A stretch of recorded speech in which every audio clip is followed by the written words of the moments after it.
The plan for the future of the Calgary Flames is to invest in the young guns, develop the players who will be here in a few years, and to draft high. But what if the Flames are actually competitive this season? With a roster full of competitive veterans, the Flames might actually be a little bit better than a lot of people are thinking, which could hurt them in the future. We're going to dive into all that, but first I want to welcome you to Flames Digest. I'm Mark Griffith. If you're new around here and you love the Flames, make sure you subscribe so you can stay up to date on all the latest news, updates, reports, and rumors revolving around your Calgary Flames. We would love to welcome you to the Flames Digest family. And there's a great question that I think most Flames fans really, they need to look deeply into their eyes in the mirror and ask themselves deeply within, are the Flames good? I mean, let's face it, the Calgary Flames haven't exactly been the best franchise over the past few decades now. I know there's been a few good seasons sprinkled in here and there, but are the Flames good? Well, good might not be the right word to use here, but competitive, because let's face it, there are huge implications on the Flames this season to do badly, in a sense, in order for the plans for the future to be good. We know we're already in a rebuild, but are the Flames bad enough? It's very, very, very interesting. So we're going to take a look at this article from the Hockey News here from Steve McFarland. Pretty much everything written in this video, all credit due to him. It is all his article, but he wrote, "Could Calgary Flames be more competitive than we think?" Flames veterans asked for patience, and their buy-in could be a building block. So let's hop in. This might sound a bit crazy, but has anyone considered the possibility that the rebuilding Calgary Flames could be better than a bottom feeder this season? Granted, it's extremely unlikely they're going to be major playoff contenders with a roster that has had as much turnover over the past few years. The defense alone lost half its starters before the NHL trade deadline last season. The retooled back end and a crop of unseasoned goaltenders as the last line of defense will always go a long way in determining the Flames' fortunes in the coming months. Clearly, you guys can tell that I always record these videos after a long shift at work, and I'm a little bit delirious after, so I apologize for that. My reading has sucked today so far.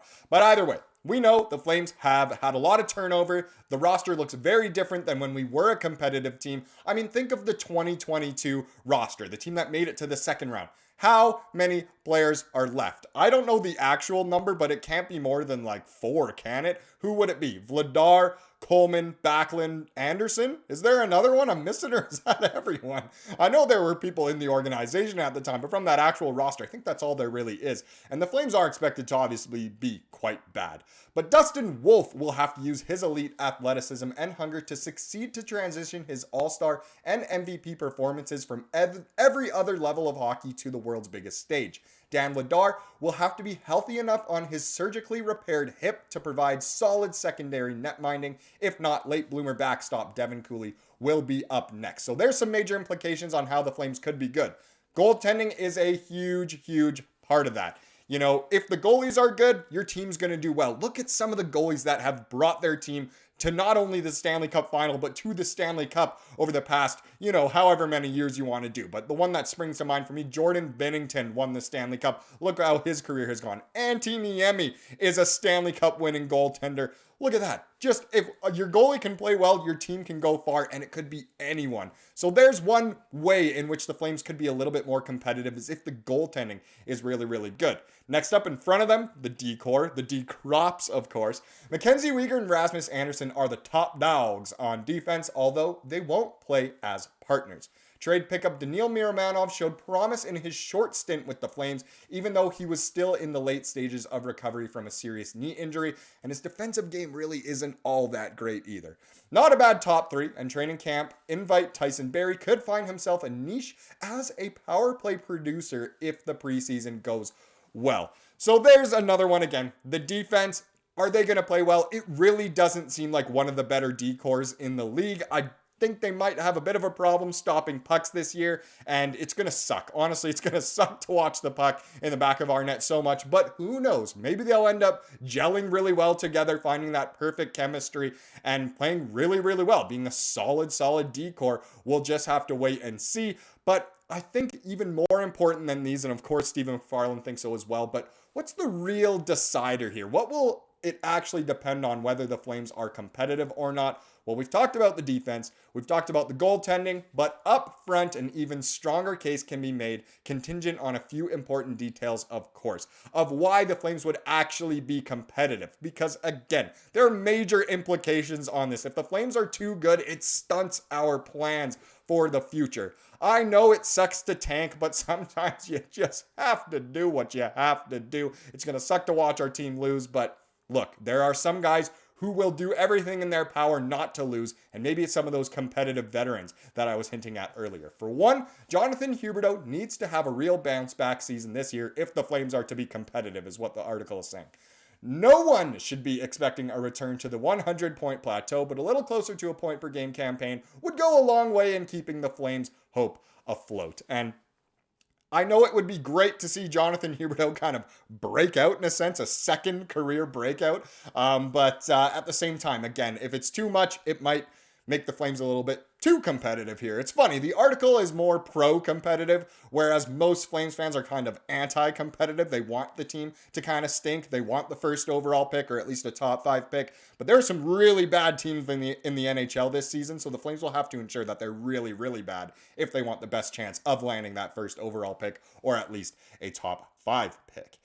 He's one of those veterans that needs to buy in fully into GM Craig Conroy's vision of a quicker turn into competitiveness rather than waiting for a way out amid the rebuild. Same goes for Kadri, who was one of the team's best performers last season, but has been rumored to be open to a move because of his desire to win another Stanley Cup. If Huberdeau and Kadri are anchoring the top 2 lines and get support from Yegor Sharangovich, who scored 31 times last season, Andrei Kuzmenko, who potted 39 2 years ago, and some combination of Anthony Mantha or sophomore trio Connor Zary, Matt Coronado, and Martin Pospisil, the Flames could get quite a bit of goals out of those guys if all goes to plan in terms of them actually playing well, of course. But where a real difference can be made is one of the best possession duos in hockey. When I first read this, I read it as one of the best duos in hockey, and I thought, oh my goodness, the Flames are one of the best duos in hockey, but no, best possession duos in hockey, with Flames captain Michael Backlund and Blake Coleman, fresh off a career year anchoring the third line. They'll have a new line mate after the departure of Andrew Mangiapane, but whether it's Peltier, Coronado, or another forward filling in, the line should be solid. So that one can keep it very, very competitive, of course. The top 2 lines, you expect them to score a little more. Our third line, as we know, possession line, more of a defensive line, shutdown line, even though they did get quite a lot of goals last season, which brings us, of course, to the bottom line. So putting together an energy line, fourth line, buzzing with Ryan Lomberg, and anyone able to keep pace may not put them in contender category, but they might scrap out more wins than most are predicting. Either way, it won't be boring. And it's interesting here. That's almost alluding to the 2019 Calgary Flames, who finished top of the Western Conference in the regular season. A lot of that was in thanks to that fourth line that came out of nowhere and ended up being really, really good. So they're saying it could be a similar thing here, maybe unexpectedly play good, could make them unexpectedly competitive. Either way, it will have major implications on the future of the Flames if the Flames are actually good this season. So ask yourself, are the Flames good, and should we be worried? Now let's wrap up this video with the comment of the day, as we love to do, of course. And this one goes with all these trade rumor talks. It's from a couple videos ago now, I believe, but it comes from Can Trader Inc. All right, got it on the 17th try there. But Can Trader Inc. says, I would like us to trade Rasmus for a Lindy Hall. And I think that's what we all really want, is a Rasmus Andersson trade with a huge, huge return. I mean, not everyone wants to see Andersson traded, and it makes sense. It also makes perfect sense for him to be traded this upcoming season, but we'd expect at least a Lindholm type return, because Andersson, he is valuable, and the Flames know it. We just hope the rest of the league and the market for him knows it as well. Thank you so much for watching this video. Please subscribe, like what you saw here today, and have a wonderful rest of your day.